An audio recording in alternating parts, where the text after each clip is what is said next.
En Amérique, on nous a fait croire et comprendre pendant des années dans les livres d'histoire que l'Amérique est découverte par Christophe Colomb. Saviez-vous que l'Amérique n'a pas été découverte par Christophe Colomb?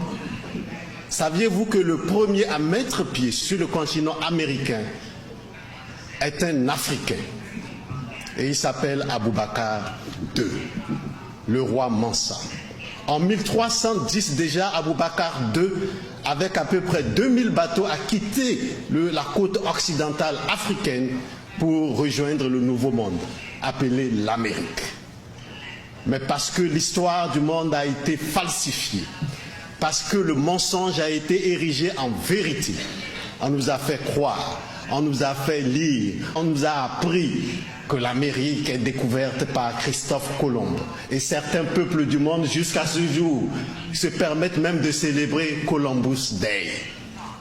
S'il y avait un day à célébrer, s'il y avait un jour à célébrer, ça va être le jour de Mansa ou d'Aboubacar II. C'est ça la vérité de l'histoire.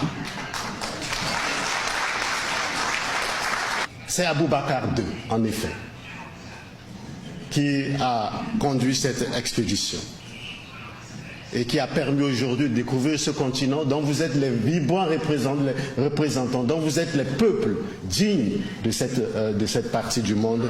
Et nous, venus d'Afrique, nous sommes fiers de venir vers vous.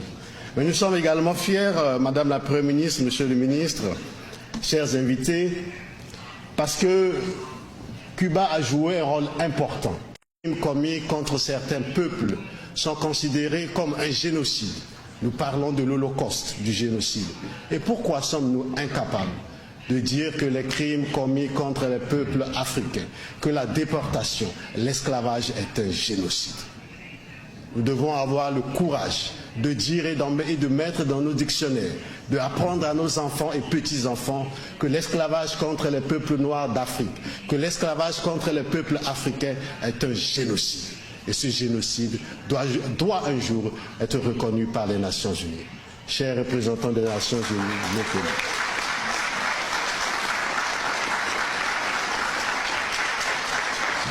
Il est temps que ceux qui ont commis ces crimes contre l'humanité à travers l'esclavage et la colonisation sortent du déni de leurs responsabilités.